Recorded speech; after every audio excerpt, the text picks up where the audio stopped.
Oh, yeah. Let's call the meeting to order at 10:02. First, I would like to start with roll call with District 1. District 1, Carrie Ann Hartman. District 2, Jesse Hare. District 3, Dustin Enslow. District 4, Charles Cranton. District 5, Lynn Longmire. District 6, John Welch. District 7, Ted Eckenbauer. District 8, Niall Harding. District 9, Gidget Oxner. District 10, Brian Fuzzy-Connell. District 11, Diane LeBlanc. Thank you very much. Now moving into disclosure of interest. Does anyone have any disclosure of interest about any topic during the committee of the whole? Okay, seeing none. All right, now on to section 3, approval of the order of the day. Is there any amendments or additions to the order of the day? Okay, seeing none. Approval of minutes as presented, or approval of the agenda as presented. Approval of the minutes. Is there any errors and omissions from the previous committee of the whole? Seeing none. Approval of the minutes as presented. All right, so now we're going to roll right into 5.1, which is on page 7. And I'm going to ask if we have some staff members.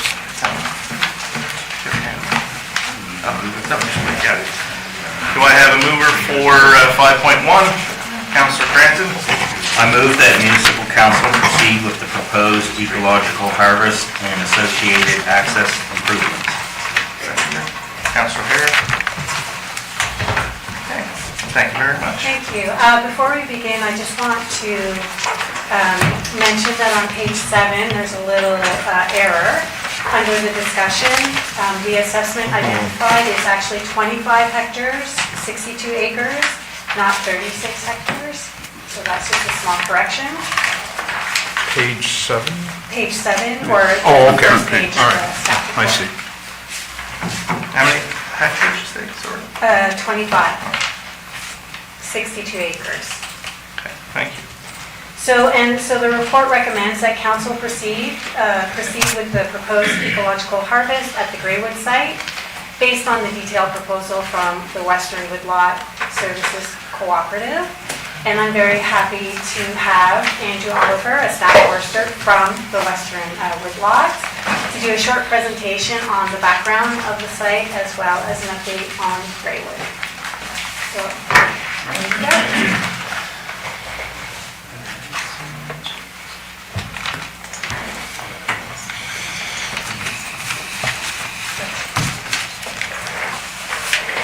I'm assuming the people online can't see it. No.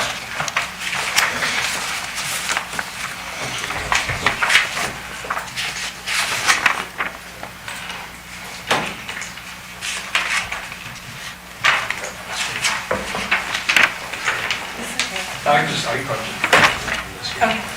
All right.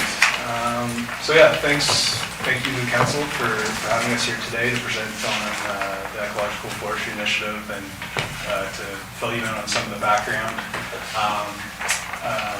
forest management initiatives in the county. And special thanks.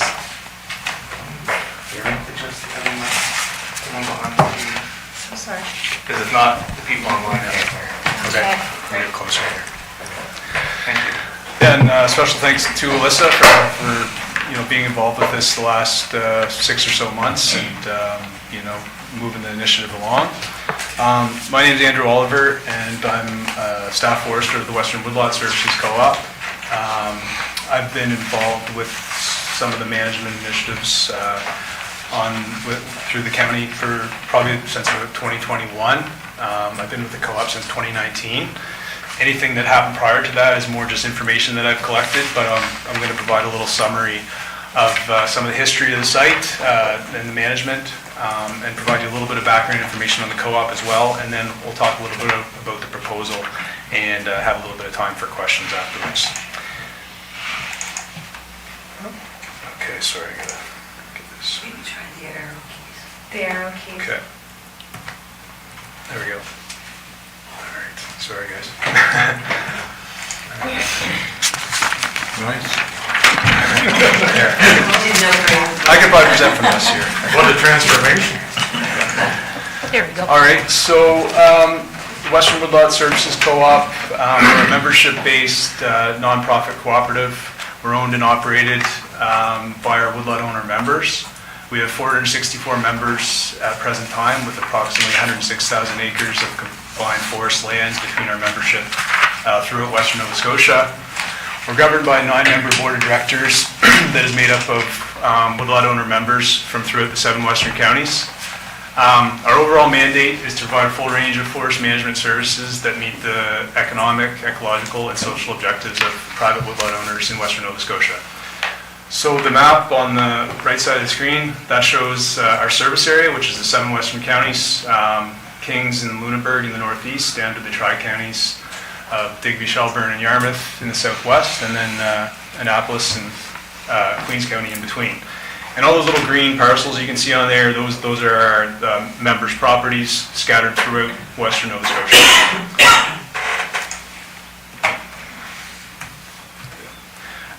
Currently, we have 6 regular staff members, and in order to have coverage over our service area, we have sort of 3 sub-regions. We have the Valley region, where myself and Bronson Jodry work out of an office in Kingston. We have Dwight Ford in the Tri-Counties, who works out of our office in Concession, which is our main office for administrative purposes, payments, that kind of thing. And then in the South Shore, we have Dawson Lake and Michelle Young. They work out of an office in New Germany, and they serve our members in Lunenburg and Queens County. And then also our manager, Patricia Amiro, is here today. Thanks for having me. She sort of oversees the whole operation, supervises staff, and also maintains really important networks with a lot of our partner organizations and government and things like that. So that's our regular staff. We do have a few other part-time staff members who help out with administration and things like that. But that kind of gives you an overview of our staffing and locations. In terms of services, we offer quite a wide-ranging number of services, but I'm just going to provide a little snapshot just to give you an idea of what we do. So first and foremost, we offer unbiased, independent advice and consultations to our landowner members. We're not directly tied to any mills or to any contractors or anything like that. We work first and foremost for the landowner to achieve their objectives for their forest land. We offer forest management and operational services ranging from woodlot inventories, preparation of management plans and operational plans, all aspects of silviculture, from acquiring and distributing silviculture funding that's available through the province, pre and post assessments and layout of sites.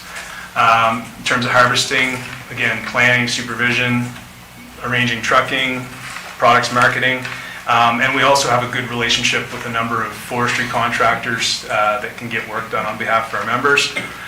We're not a forestry contractor ourselves. We don't own harvesting equipment. We don't own trucks, but we work with a number of contractors to get work done for our members.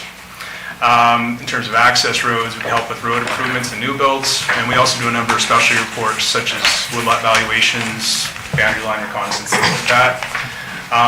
We're the service provider for Western Nova Scotia under the Nova Scotia Association of Woodland Certification. So if somebody wants a management plan prepared to the Forest Stewardship Council standard, we can do that. We also do a lot of education and outreach. So we do a lot of field tours of active harvest sites, active forestry operations to get people out in the woods to see what takes place in a forestry operation. We also do a number of workshops and training opportunities. Actually, right now we're holding a first aid course in Kingston at our office in conjunction with the Forest Safety Society of Nova Scotia. And lots of information sharing to anybody who signs up as a member that gets put on a mailing list where they receive updates on ongoing forestry information and programs throughout Nova Scotia, a newsletter that we do biannually that provides update on the co-op, and then we also have a social media presence through Instagram, Facebook, that kind of thing. So just an overview of Annapolis County. Currently there's 91 co-op members in Annapolis County. Represents about 17,000 acres of private woodlands, which I did some math, and it was about 2% of the total land area of the county is under co-op membership. 16% of the co-op membership by area and 19% by number of members. So in terms of presence within the co-op membership, only Lunenburg and Digby County have a larger share of the membership in terms of area and members. So, and I do find a lot of the landowners in Annapolis County are very engaged, very passionate about their woodlands and what goes on in the woods, and it's really encouraging to see and have those discussions with people when you're out there. So, Alyssa did provide you with a detailed summary of the timelines around the municipal lands forest management initiatives over the last 15 years. I'm going to just kind of go through this fairly quick because there is a lot of information there, but it's all included in that document.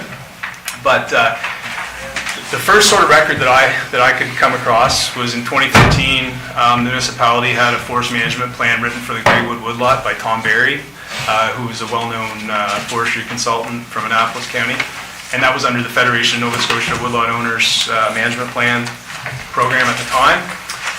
There was a 10-year operational plan for various forest management activities outlined, but due to a number of factors, there was no activities pursued immediately following plan delivery. Sometime in the mid-2010s, there was a forestry advisory committee formed, composed of members of council. This was formed to better understand some of the forestry-related concerns, or some of the concerns from citizens regarding forestry practices in the county.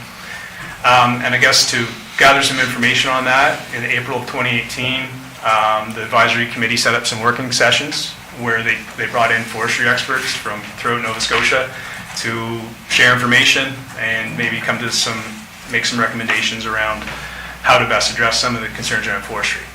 Now, the one thing that did come out of that was noteworthy for us was that, well, I don't know if it directly came out of the working sessions, but in June 2019, the municipality signed up as a member of the Western Woodlot Services Co-op. Fast forward to September 2021, I think it was Albert Dunphy and one of the municipal planners met with us at our office in Kingston with a bunch of maps and a bunch of PIDs and said that the county would like to explore the opportunities for doing some forestry on their land base. So we followed up with some GIS analysis through the computer. We did a couple site visits, and then we kind of came to the conclusion that if we are going to pursue some forest management, the best place to start is the Greywood site, primarily for two reasons. There already was a management plan completed that outlined some recommended activities, and there's a good road network on that parcel, well, on those three parcels, because that was the old municipal dump site. There's a good road access there that's been maintained. So that was kind of an obvious choice to start to do a trial of forest management.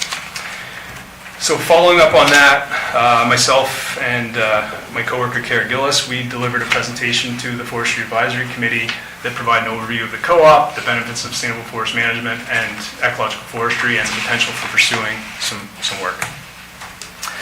So following some of the discussions, we put together an operational plan, I guess a proposed harvest activity overview for the Greywood site, which identified some areas for forest management and provided information on recommended treatments, forest inventory information, and some costs and expected revenues based on the areas identified. Following the review of this document in spring 2023, the county indicated they'd like to pursue the activities as outlined in the proposal. And then in summer of 2023, the co-op began field planning and layout of the harvest sites. As this was an ecological forestry initiative, we also collaborated with Mersey Tobiatic Research Institute to come out to the site and do a biodiversity assessment to pick up on any additional biodiversity concerns or sensitive sites, and we incorporated that information to our planning. We had some additional watercourse buffers and enhanced sort of protections around sensitive areas that we incorporated into our planning above and beyond what we had sort of initially proposed.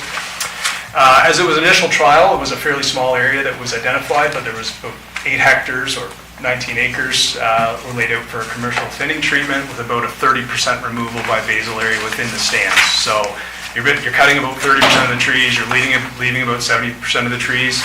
and you're targeting the removal of your lower quality or shorter lived trees with the intention of leaving better quality growing stock on site and providing more growing space and access to beneficial things to the trees that are left. So once that was in place, the block was laid out, there was a little bit of road work completed, and then we had a contractor start at the site there in December of 2023.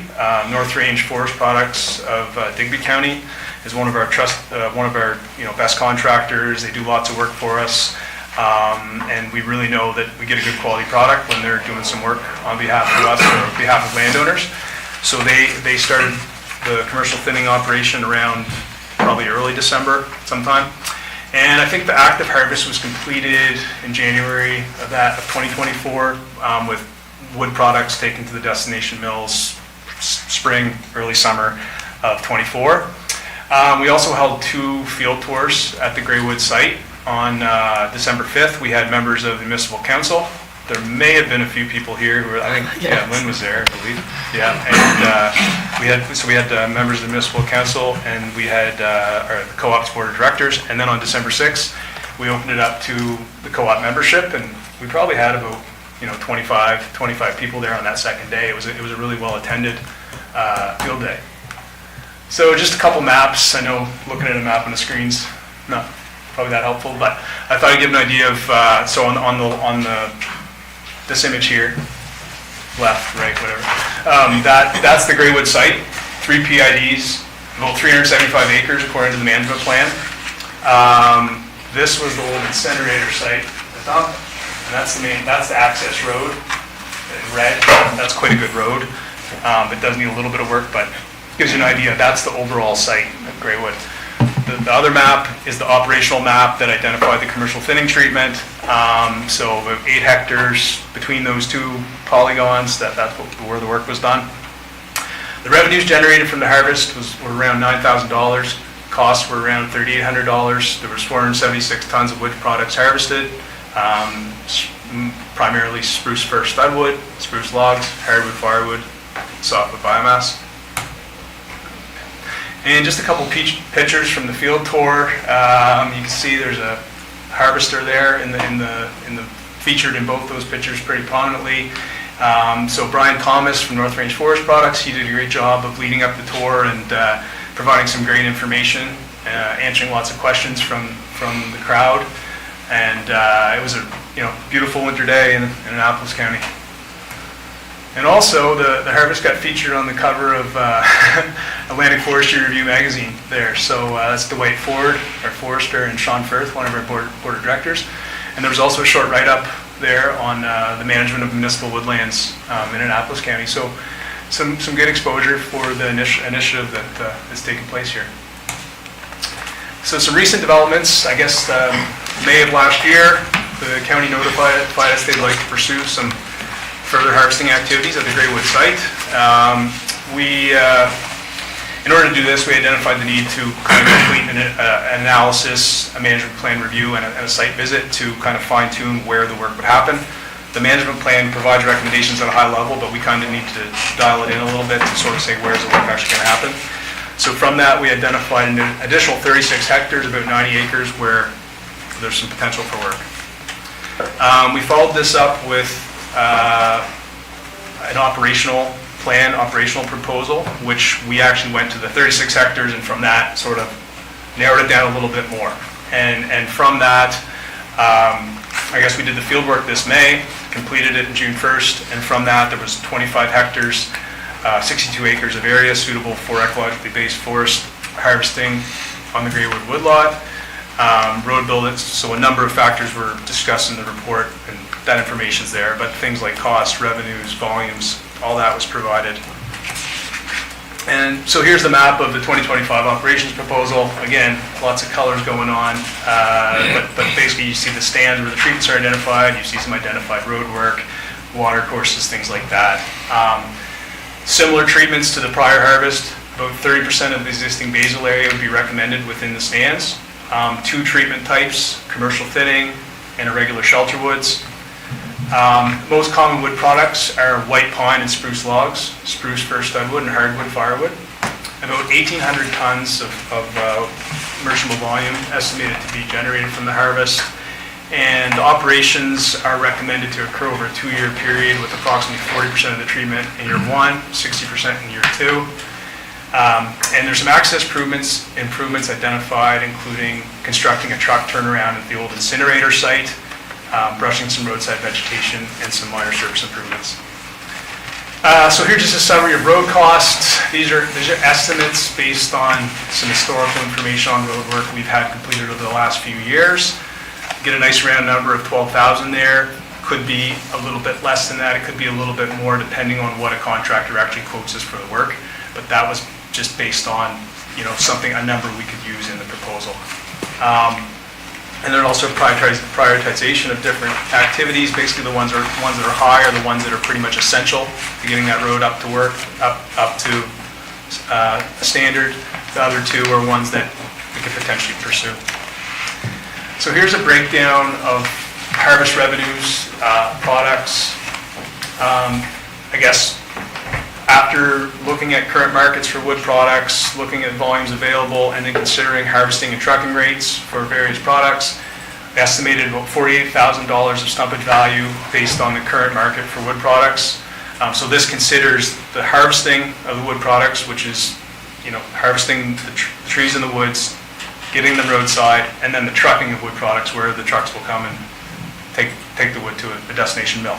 So that $48,000 is the revenue expected after harvesting and trucking. There are some additional costs related to road work, as well as the co-op. We retain a service commission based on a percentage of the roadside price of the wood.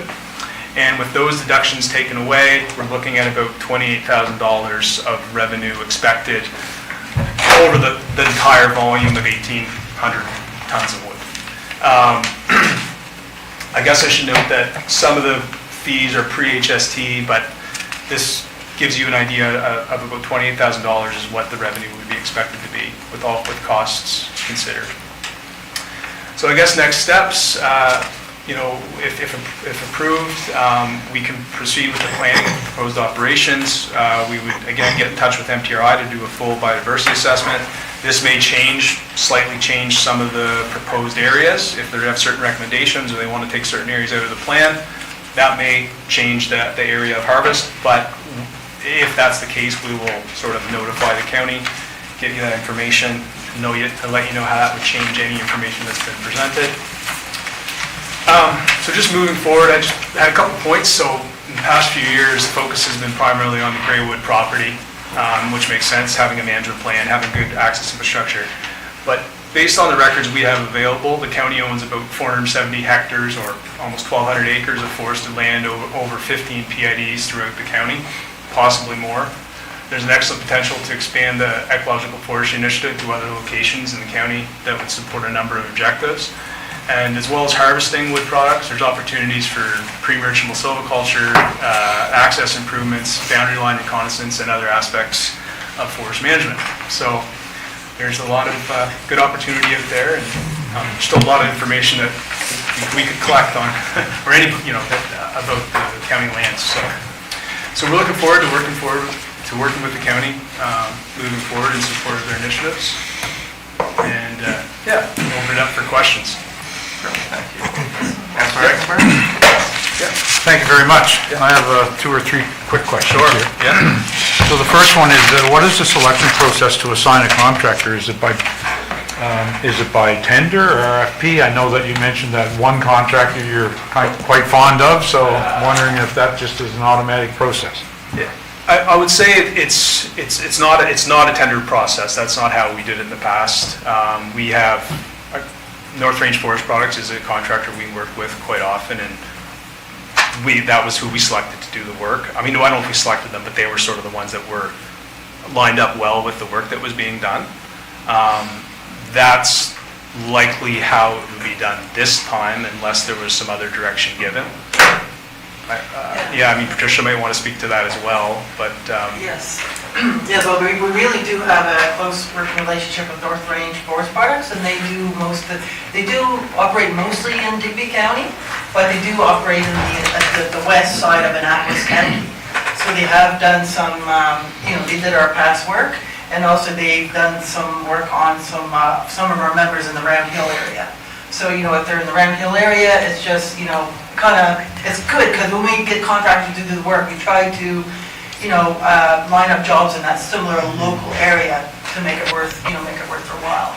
So basically, we have 37 counties, we have contractors that we feel very comfortable with, we know they're very competent, we know they do very good work.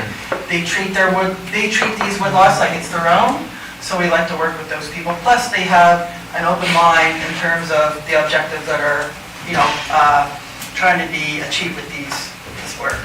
Would they also be part of this estimate process that you've just presented to us for this particular Well, that's project? it, yeah, because we know kind of what their going rates are for their harvesting rate for those different products, so that is accounted for or part of those calculations that Andrew would have completed. Yeah. And just a couple of quick closers here. So in respect to the road work, I noticed that I'm reading through the information prior to coming here, some are definites that have to be done. Yeah. Okay, and some are marginal.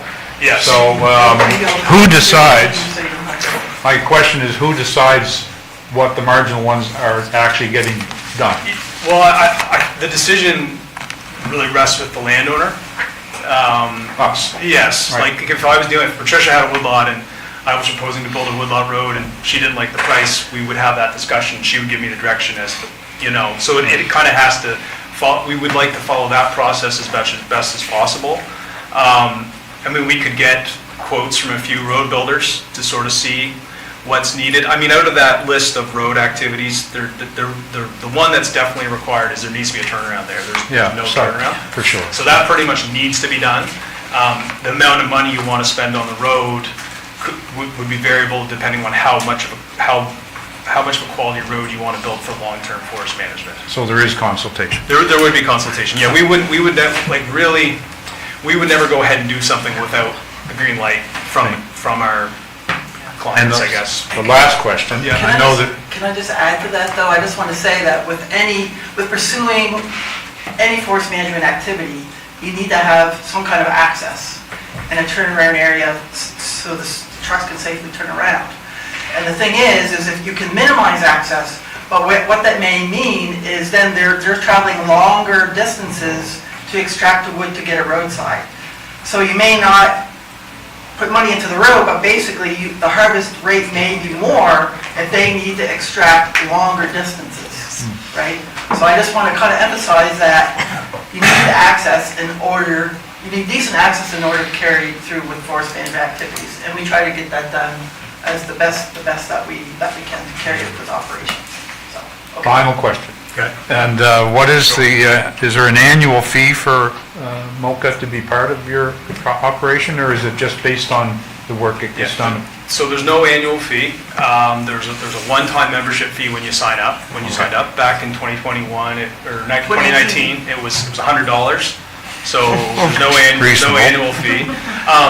The way it works, so up to this point, and as you are aware likely, is that for some of the work we've completed, for the sort of the overview, the management plan review, the initial analysis, and the operational plan, we were paid like a fee for service. Basically, offered a quote. It's going to take us this many hours. This is what it's going to cost.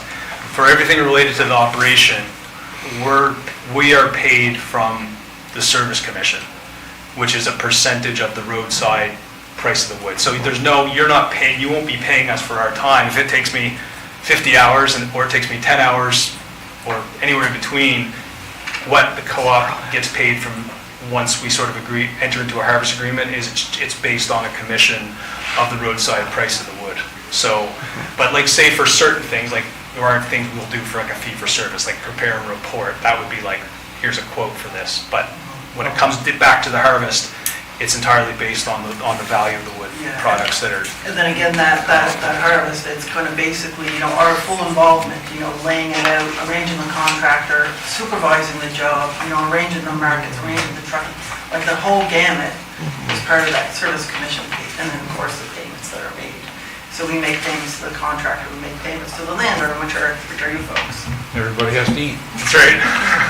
Thank you very much. Yeah. Councillor Cotw? So the section that we did management on before, what's the length of time before you think you'll harvest a good solid wood off of that that's already been? Off the area that we did in 2013, 14, Yeah. 2023, 2024. Because obviously you don't do forestry management to see the wood just grow up and die. I mean, there's going to be a lifetime. So the idea would be with that treatment, that was a commercial thinning treatment. So the idea is you're removing some of your lower quality trees, some of your tightly spaced trees. You're leaving some good growing stock behind. You're leaving about 70% of the trees behind. Those trees have more room to grow, to put on some incremental growth, to grow in height, maybe grow into some valuable products. And usually it's kind of like a 10-year rotation where you go back to retreat that stand. So you might go back in there in like 2034, let's say, 2034, and do another thinning treatment or another partial removal, depending on the conditions in the stand. If, say if it was a situation where we had a hurricane event came through and ravaged that stand, knocked down 80% of the trees in there, well, we might change our plan. But, typically you're looking at a return interval of about 10 years on a stand that's treated. And you can manage, there are a lot of landowners who kind of do this, an uneven age management style, where they're coming back periodically every 10 years and working in the same stand, but you're always maintaining some basal area and some tree cover in the stand. So you're never resetting that stand to like an even aged condition, right? It's sort of a mixed age, mixed height condition. So in my mind, that is one of the reasons why we should look at doing good road work. Because it's not a road just being going in this one-time event. It's a road that you're gonna end up reusing in 10 years' time. Yeah. To say, that's the time lapse. It's a long-term thing when you build a. Yeah. I hauled forestry products for probably 6, 7 years, 8 years at the Bullwater Mersey. Okay. And I mean, when you get a 18-wheeler in some of those areas and try to figure out how you're gonna get turned around. Yeah. And I backed up many miles, woods roads. Yeah. To get to it. That's the only option sometimes, I think, some insurance, but.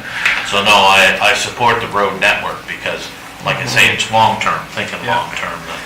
Yeah, and you have like an excellent road network there now, and I mean, there is some work that needs to be done, so, you want to maintain that, so you don't have to rebuild, because I mean, it's costly, so yeah, it's Yeah. good to work there. Like some of the road recommendations at the Greywood site are for like brushing out the ditches and brushing some of the kind of the overhang vegetation, because,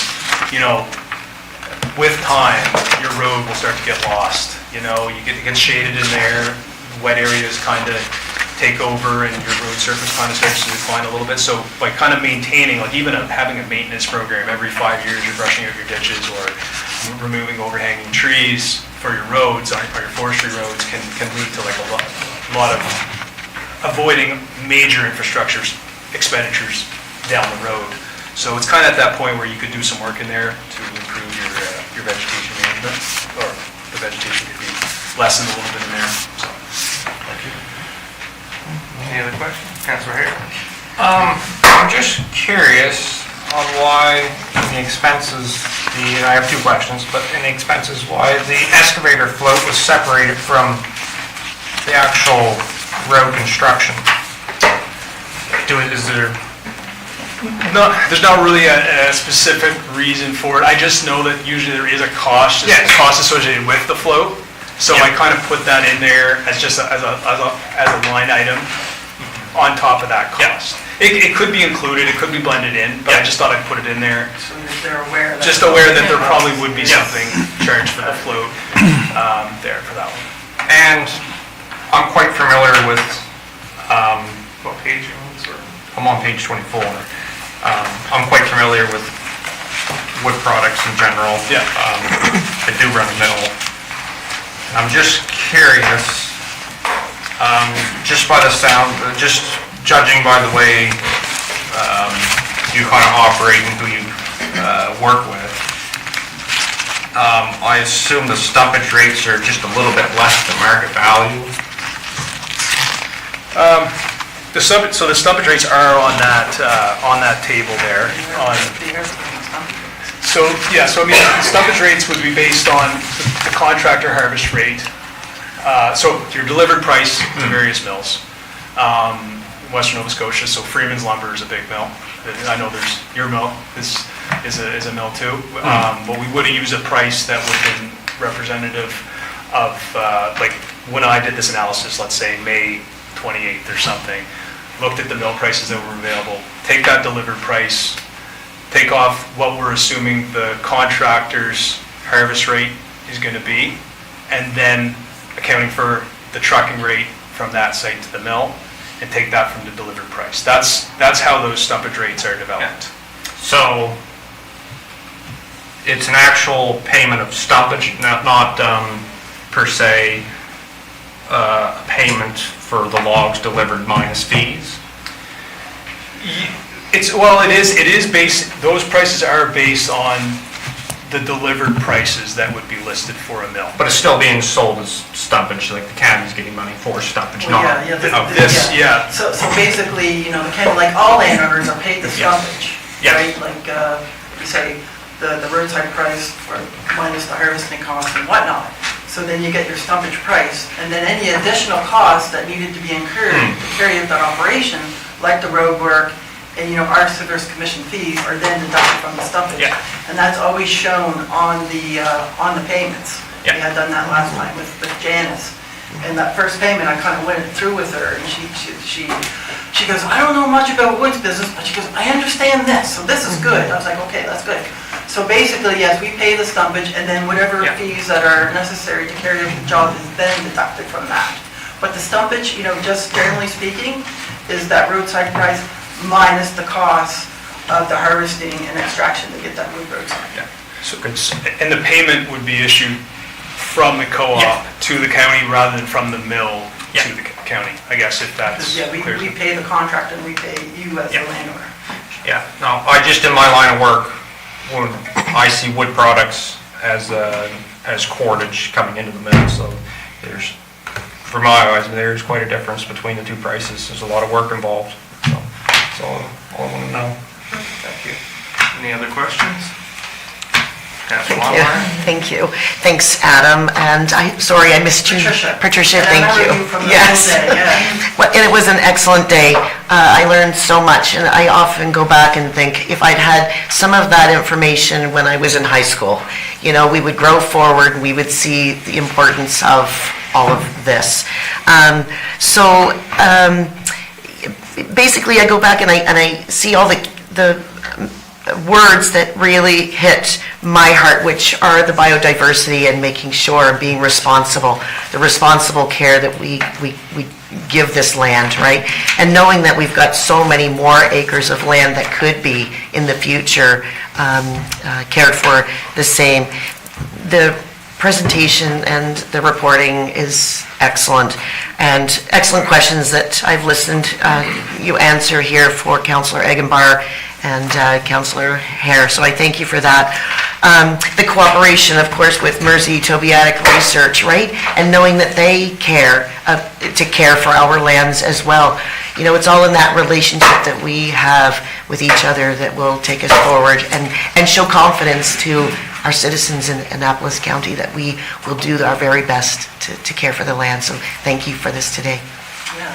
Thanks for the opportunity. Yeah, thanks for those comments. Yeah, and what I usually say to folks is, we're actually quite fortunate to have the Mersey Tobiatic Research Institute as part of our service area.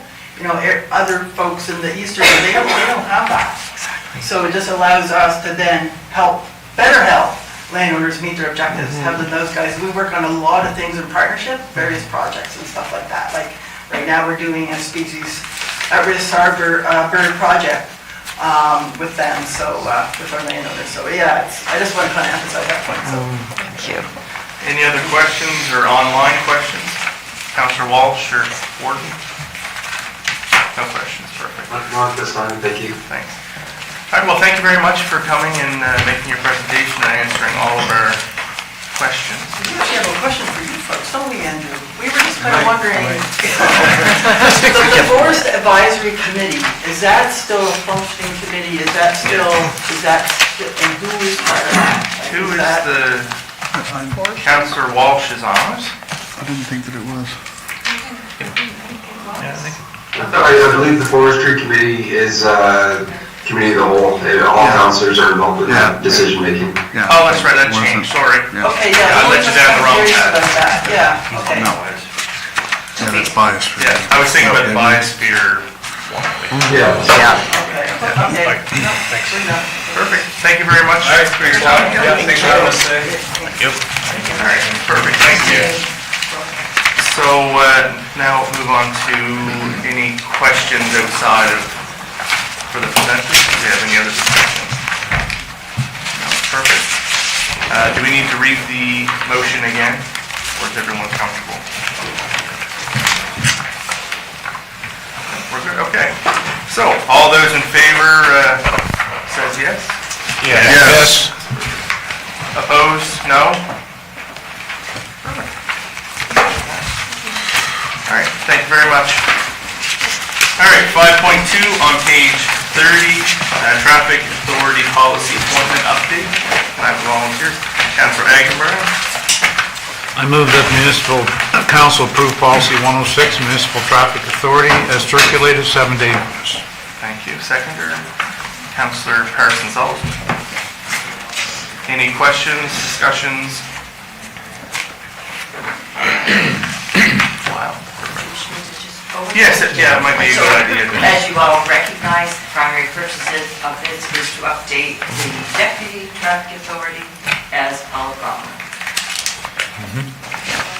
Which, of course, is the new hire. All right, perfect. Now for the vote. All those in favor say yes. Yes. Opposed, no. Perfect, motion carried. All right, 5.3, page 34, approve bylaw 10 livestock. Councilor Parsons-Olson. I move to recommend that municipal council give first reading to approve bylaw 10, livestock. Do I have a seconder? Councilor Hart. Any questions, discussion? Overview. As listed in the discussion section, this is very similar to the other recent bylaw updates that we've done. It removes any redundancies or conflicts with definitions in the Municipal Government Act. It specifically adds our confidentiality practices and adds officer discretion for written warnings. The purpose of this bylaw is to prevent livestock roaming at large and to ensure that livestock owners maintain fencing sufficient to prevent livestock running at large. Okay, Councilor Cranton, Councilor Longmire. Yeah, just for clarity, the add officer discretion for written warning before taking any other section. Section 6, when I looked at 2 before, it looks like, I view this as positive, it looks like we're adding that in because the old one looks like it potentially went right to a fine, where this gives discretion. I know from experience, cattle get out, so you try to get them back in. So, would that be correct? We're actually adding that. We're adding in. Basically, that's correct. There was also always officer discretion, but by adding it into the bylaw, it makes it clear to all of the parties and especially to the public how that works. Thank you. Perfect, thank you. Councilor Longmire. Thank you. So we've had a number, there are a number of individuals who have, of course, free-ranging animals on their property. And the road, I should say, the sides of the roads, 33 feet from the middle line, through the ditch, when you see chickens grazing on side of the road, crossing the road, and guinea fowl have become a growing concern, right?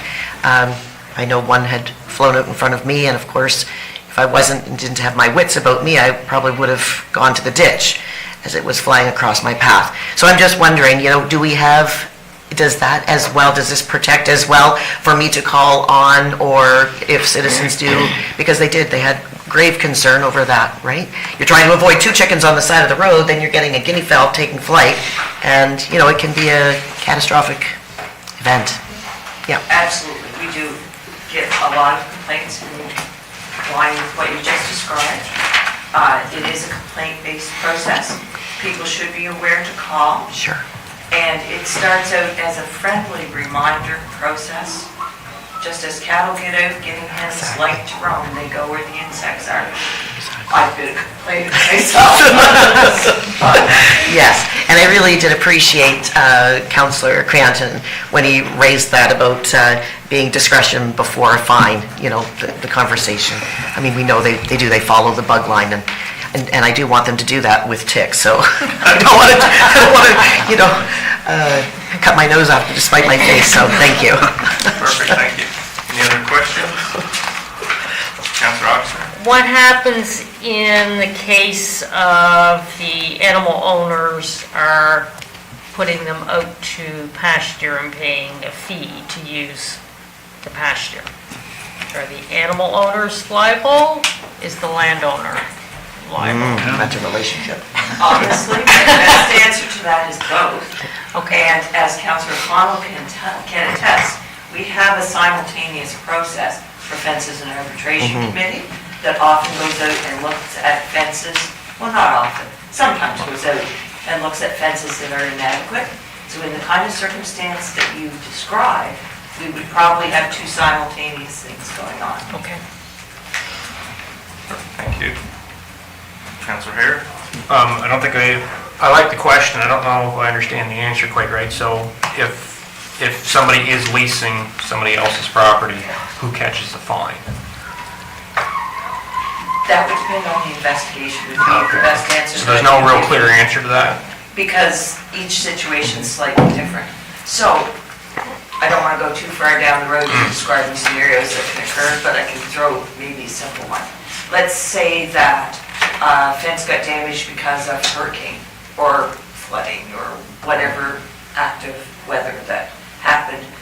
The conversations that would be likely to go on would happen both with the animal owners and with the person on whose property they are being accommodated. And there would likely be a conversation with the animal owner first, and we might activate the Fences and Arbitration Committee to go out and look at the fencing if the property owner who owns the fencing isn't already doing the repairs to it. So it comes down essentially to who built and owns the fence. It's a matter of who would be held liable for taking the corrective action that's necessary. Who would be legally liable to take the corrective action? Any other questions? Oh, Councillor Walsh? If I may, more just a statement, it seems this bylaw is less than interfering with traditional farming practices and more about just public safety and nuanced prevention.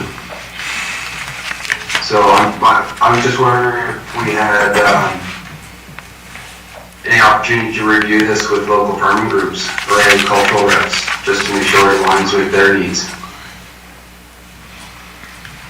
You want to answer that? On our fence arbitration committee, we have Department of Agriculture representative. And who else? Federation Bank. Federation of Agriculture. So they're involved in the process once it comes to the committee. And in the past, we have gone out and looked at situations. You have to remember sometimes is that we are not allowed on property if the property owner says, don't trespass on my property. So sometimes we have to do a drive-by and take a judgment on what we see, but make it very clear to the landowner or the person responsible that if they continue on getting out and causing havoc, then there could be a fine levied. Thank you. Anything else to add, Councillor Walsh? Not this time, thank you. Perfect, thanks. Councillor Eichenberg? Well, this is an interesting scenario that Councillor Oxner and Hare have brought up, and I'm wondering if, I guess my first question is, has this ever created any issues or problems before in the past where someone's refusing to pay either or because it's not clear, and whether or not that should be made clear in the motion, or in the policy.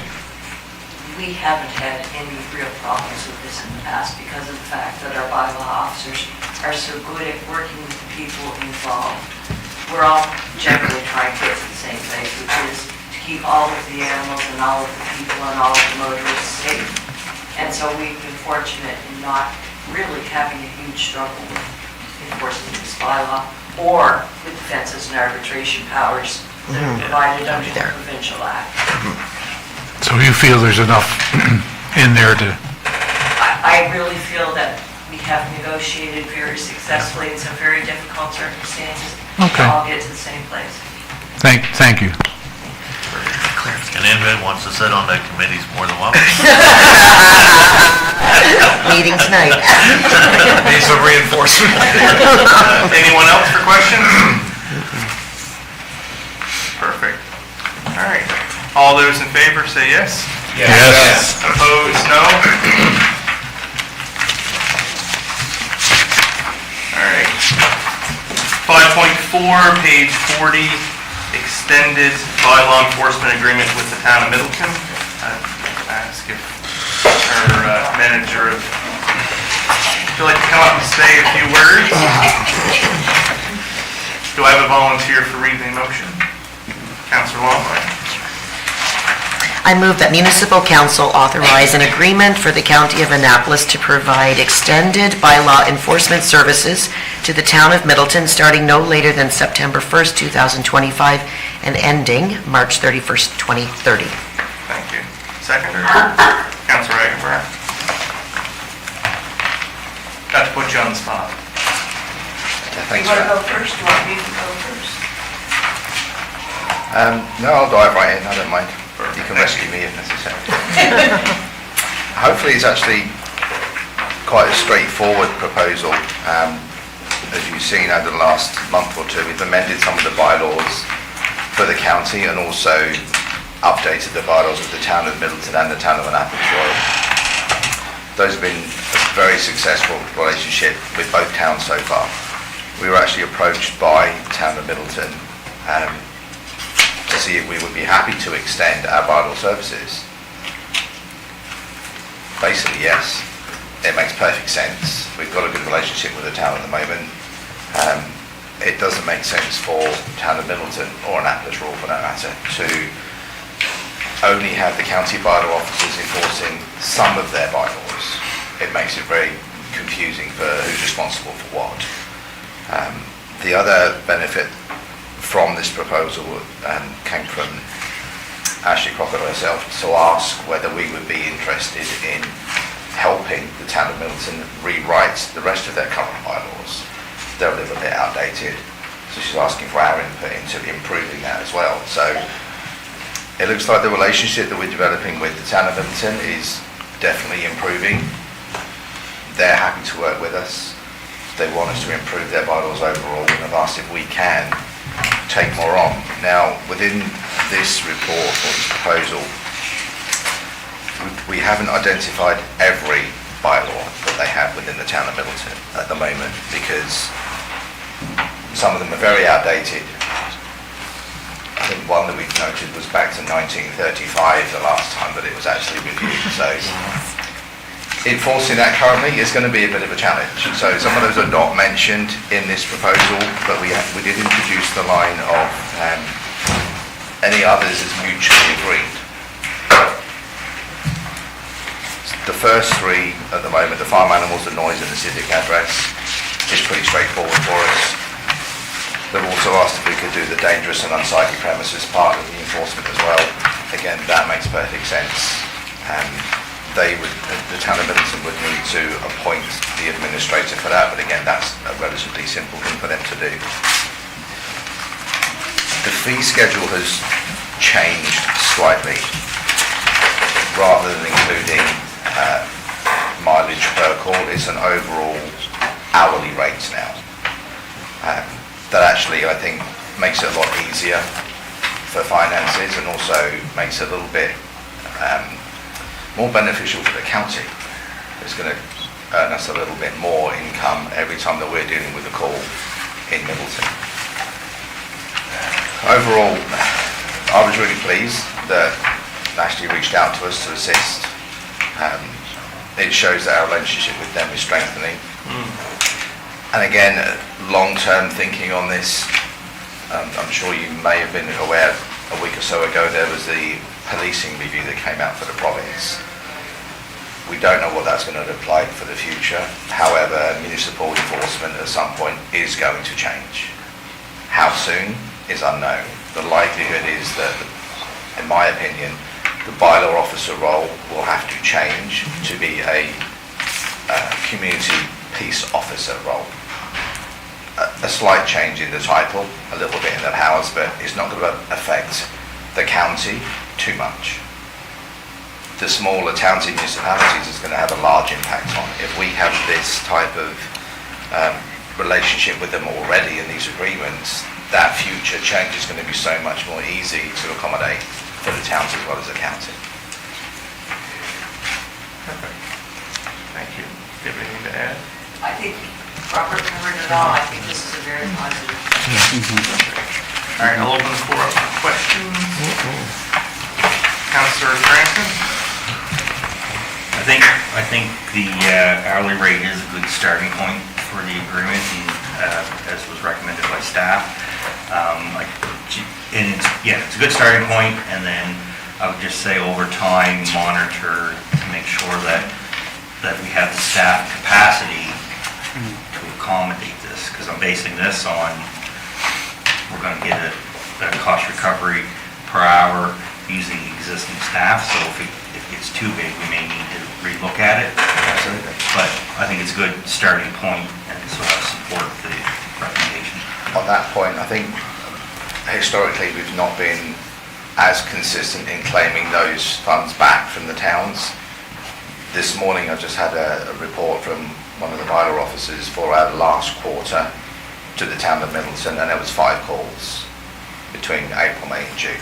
Only 5, and that's all animal related.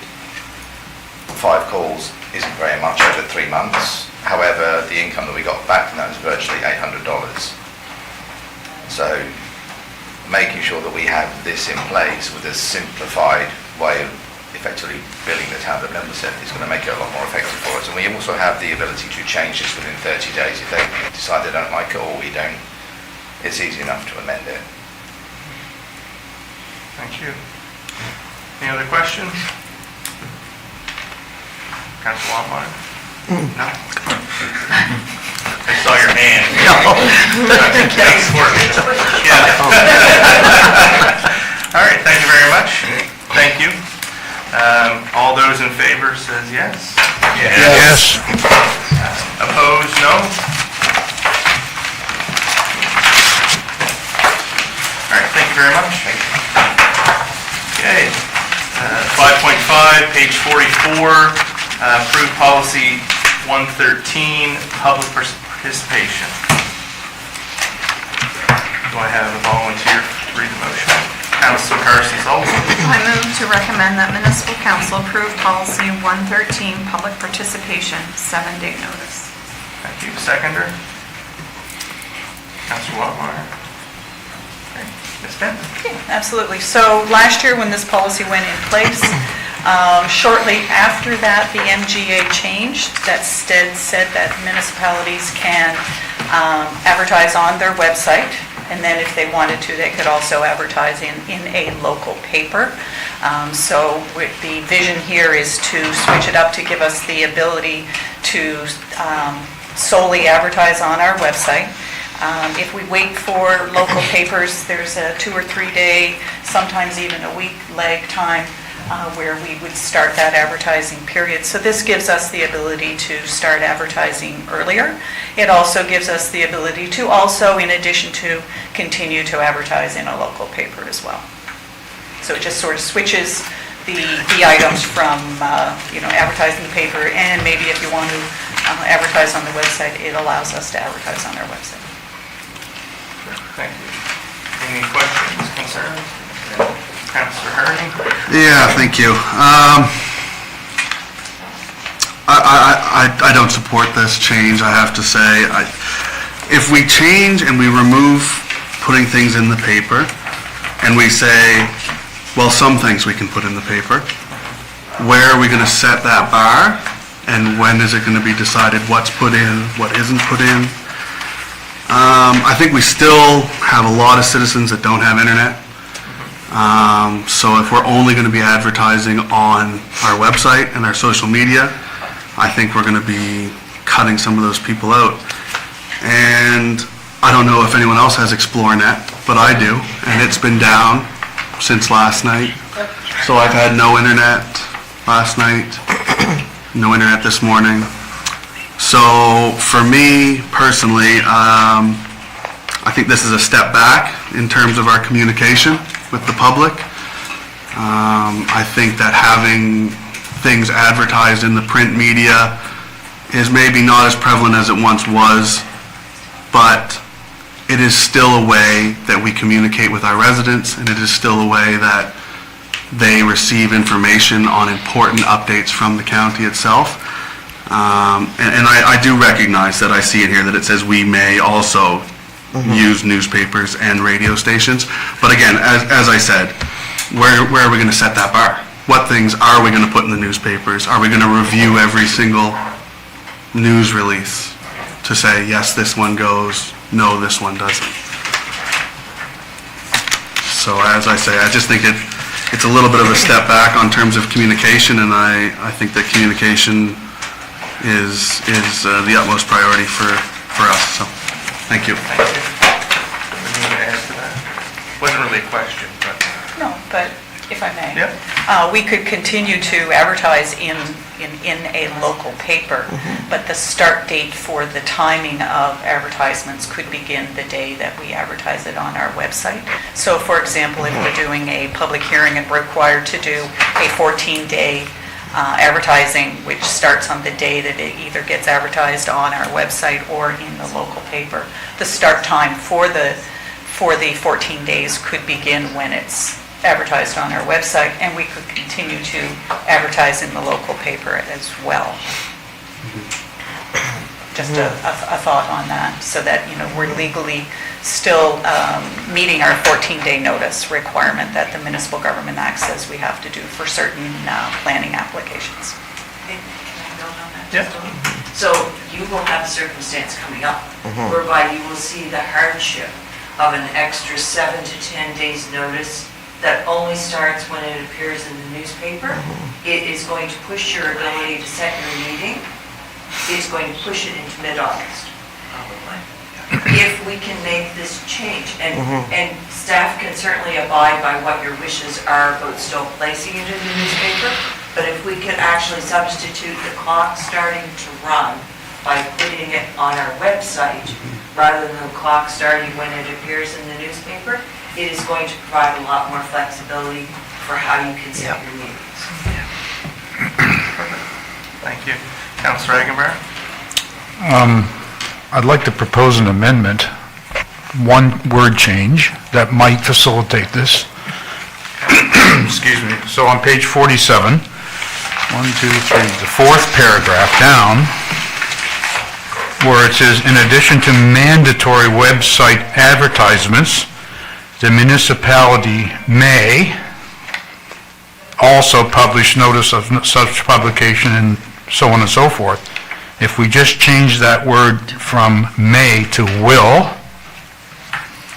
I think that facilitates the concern that's here. It's extremely important in respect to recognizing deadlines for notification, as outlined here. I think this actually facilitates the concern that Councillor Harding has brought up. The mandatory is the website to get it out there. And also to include not may, but will. Yeah, Absolutely. I'll second that amendment.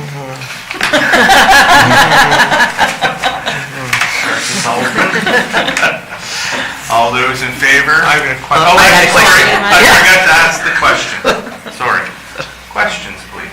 Councilor Hare, The only, on the amendment. yeah, the only concern I have with that particular one, which needs to be amended a little bit further, and we'll ask staff, if may is changed to will that mean on all matters of public information that we would have to follow the rest of the paragraph. So for everything, we'd have to do advertise on a local radio station, other locally available publications or sites. Could that, just switching the word from may to will, could that potentially create a lot of extra work that may not be necessary in certain situations? Because it would require us to put it on the radio stations. Exactly, yeah. We need more. Good point. So we could change it to two separate sentences. Yes, I think so. So in the instance of the, I apologize, in the instance of the county-wide plan where that was, quite an undertaking, we did advertise on the local radio station for, 38, we did a lot of radio spots for it. So for something of that magnitude, we absolutely did that in that instance. But, a minor amendment, that sort of thing, yeah, maybe we should. Lot of work. Yeah, we should separate that out. How would you propose that change again?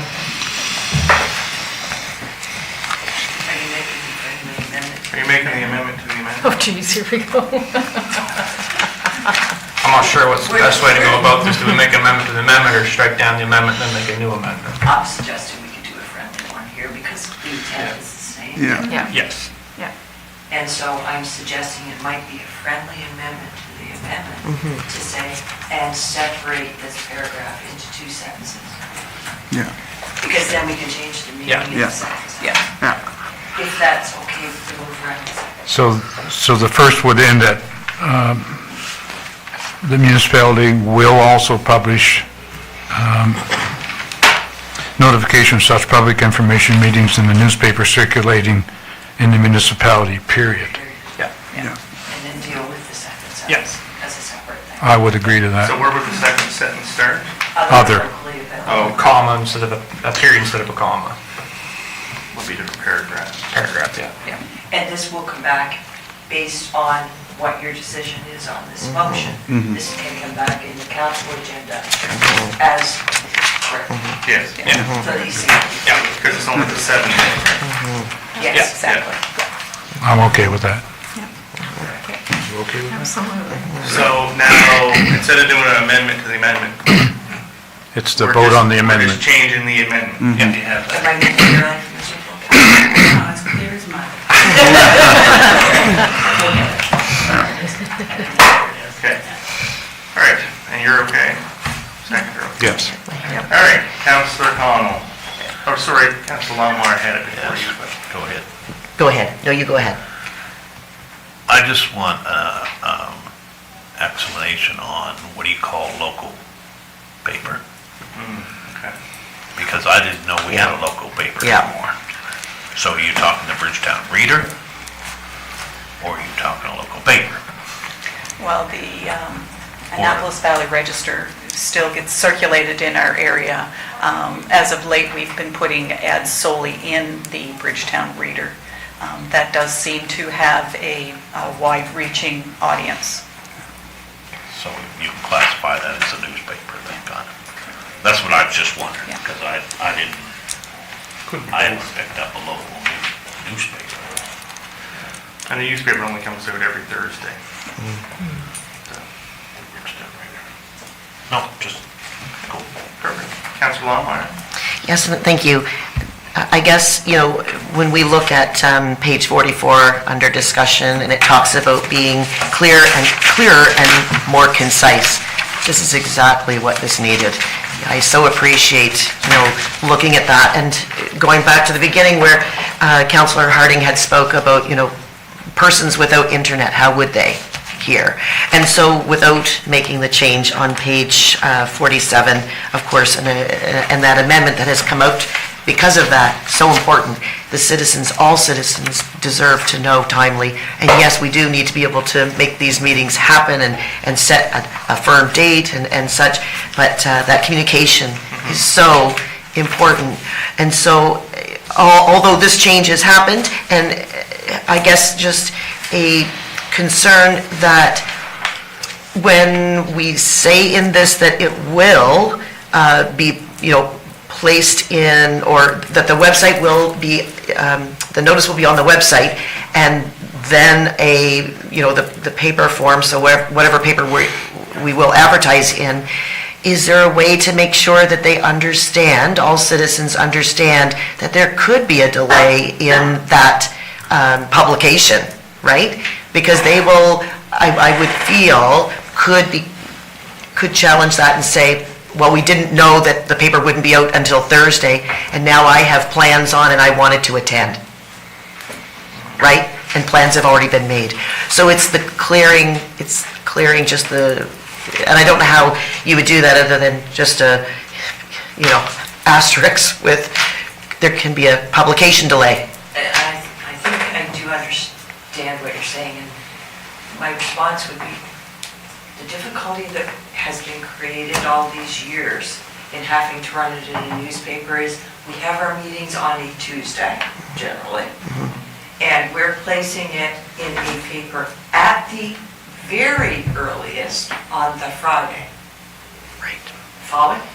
On many occasions, we don't get it in the next Fridays. It has to go to the following. So we're talking about the first advertisement, often logistically only being able to appear 10 days after you've made the decision. So instead of having a 14-day notification period, we're actually having closer to a 21-day, because it has to be 14 clear days of advertisement. Yes. So by doing this, we're only having slippage of probably 2 days. Yes. If you're following where I'm trying to use my calculation. So if it's going to get in the very next publication that is available, it should only make about 2 to 3 days difference in the number of days that the public is seeing it in print. We're just asking that the clock start running by putting it on our website right after the meeting, probably at the end of the day when you make the decision. No, thank you for that. So am I understanding you right, Councilor Lawler? You're asking if when we do this social media website post, that we could have, it might just make sense to have an asterisk saying, in print publication to follow. Right. That way they, Perfect. and Ms. Bent already made a note, she said. Thank you. Yes, thank you. I appreciate that. I appreciate the clarification. And this also mimics the process that we have switched to for our bylaws.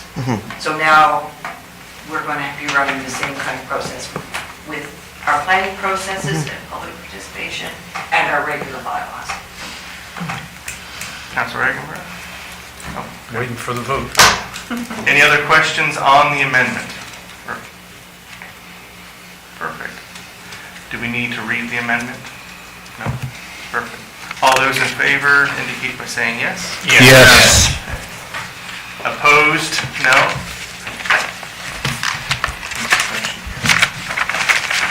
All right, now we're back to the motion that was the amended motion. All right. Councilor Egenberg. Just a clarification on page 48 of 49, first paragraph, for clarity. So it reads, "All public hearings shall be chaired by the warden or their designate and shall take place in the municipal office or some other suitable location nearest to the municipal office that contains the required space for the meeting." So for clarity, my question is, was this in the original, or is it new? It was in the original. Okay, thank you very much. Any other questions? Online, do we have any questions? No? This time, thank you. Perfect. All right, so I guess we'll move to the vote. All those in favor indicate by saying yes. Yes. Opposed? No? Carried. All right, so now we're going to move into 6.1, and I believe that was on your desk. I'll find it myself.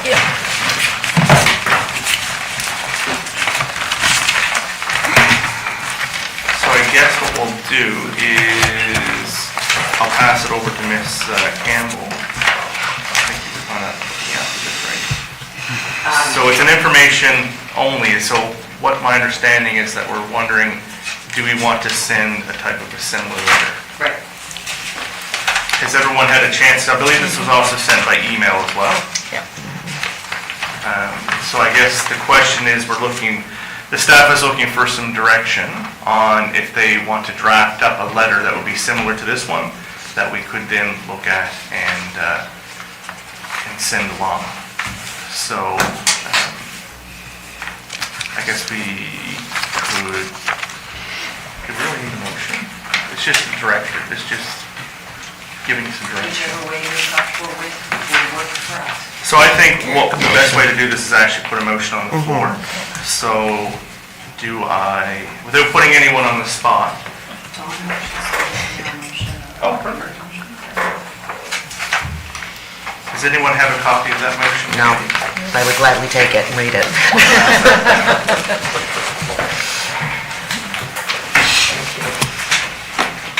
Look at you, you run a tight ship.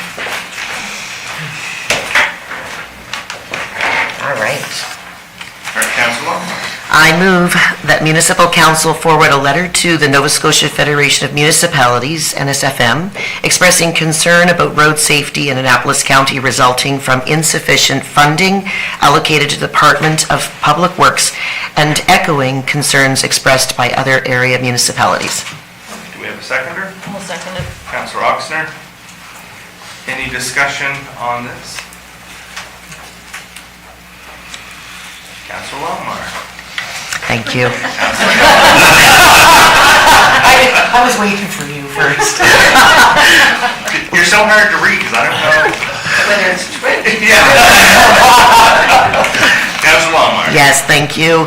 Listen, it's just a growing concern, and I guess, citizens, as they put in their complaints to the number that was supplied to them, and then not seeing for weeks and weeks and weeks and weeks and weeks any improvements in the situations. Some of the roads that I talk about are one way in and one way out. And if they continue to deteriorate, and look, we're right here where we're now looking at, our land is dry, floods are a possibility, hurricane season is here, and I'm part of REMO. I think it's just responsible to, put out that letter that can suggest our concern and ask for an answer. I don't think it's asking too much. I know there's cuts in everything, but at the same time, we are tax-paying citizens, and we do deserve a certain level of safety, mitigation of risk, is huge. And so I think this is, I certainly support this motion in all efforts. I could go on for 3 years on the concerns, but yes. And I do appreciate all the work that they are able to accomplish. There's just so much ahead of them, and I do realize that that's difficult, but thank you. I'll leave it there. Thank you. Anyone else? Councilor Cotw. Well, I hear the concerns. My previous life, I was there. And talking to the supervisors of today, budgets are cut, staffing's cut. But historically, when enough people scream about the roads, they'll take the money from healthcare, or they'll take it from another avenue, until all of a sudden people's attention draws to that. And then all of a sudden they cut transportation to give it back to healthcare. So it's a complete circle that just keeps going around and around and around. And obviously, the roads are the ones that are suffering right now. And it is right down to the staffing, the finances that's given to each area. And it's who's elected. It's fully political. We were told many times when Steve McNeil got through, we weren't going to get anything because we got it all. But we also said that about the Southern Shore when Baker was in. So it's it's to identify that our roads are getting in bad need of work. And some finances put toward those areas, so I'm agreeable 100%. I'm very cautious to watch how in the future the government's gonna move forward on this. Because as we see the downloading happening, the more that we seem to ask and provide good solid information that it's a need, all of a sudden they say, sure, if you guys want to do it. And they leave it on us to tax our taxpayers to fix the issue. And that's what I'm a little bit timid of. But I'm 100% sure that we need to bring to their attention that our roads are getting, and it's not only our dirt roads, it's our 101, it's everywhere you go. That it's, many times I see posts about residents and people have to have their car inspected, but no one inspects the roads. So we have to have our vehicles inspected because the roads are wrecking them. So it is, I think it's time that we rallied up, that we do need some road maintenance done. But again, the crews that have been cut down severely are doing what they can do and understanding that, so. All right, thank you for your comments. Councillor Cranston and Councillor Hare. Yeah, I just want to thank Councillor Longmire and Councillor Connell for their comments. I echo what they're saying too, and I think this is a good letter to send, or similar letter, obviously. And just like how it works at the end where it just says, work together to advocate for safer, better maintained roadways for all Nova Scotians. So we get a little cautious when one level of government starts talking to another level of government with how they do their thing. But it does affect our citizens, and it is an important thing with us. And whether it's in the letter or if they respond to conversation, for myself, it's moving beyond potholes and poor condition roads, and it's moving to bigger safety issues with environmental changes. I know one area, and I'm not a DOT person, but when I look at it, the scenario that happened at Frankendor's and Councillor in District 6, I know one area where it's just waiting to happen in my district at a location, and I suspect probably some of us at this table can identify areas in their location where it's not just with pothole, but a bad water storm. It's, it's the ditching and the culvert infrastructure and things like that is going to take a road out. So it's important to try to get ahead of some of these stuff, or the next thing you know, there's going to be we're going to have a heavy rainfall and a slight disaster. So it's that's why I feel comfortable not sending this letter, because it's about public safety at this point. Thank you. Councillor Hare? I guess my comments on it would be kind of echoing what Councillor Connell has said, and careful what you ask for. I'm not sure if the response we could get from this would be good or not. So I'm just concerned. That's all I'm going to say, is careful what you ask for. Thank you. Anyone else? Online, Gordon? I have a question. In that motion, does it say that we are sending it to NSFM or to NSFM and the minister? NSFM. So we can, Just NSFM. Okay, thank you.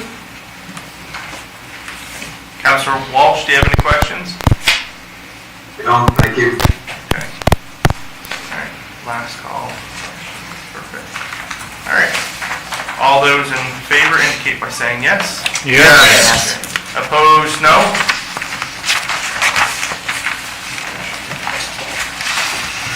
All right.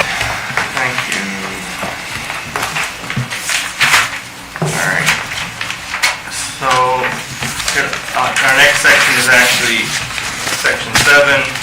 Can I have a volunteer motion to go into camera in accordance with section 22(2)E, contract negotiations of the Municipal Government Act? Councilor Oxney. Do I have a seconder? Councilor Parsons. All those in favor? Yes. Yes. Yes. Opposed? No? Motion carried. Thank you. All right.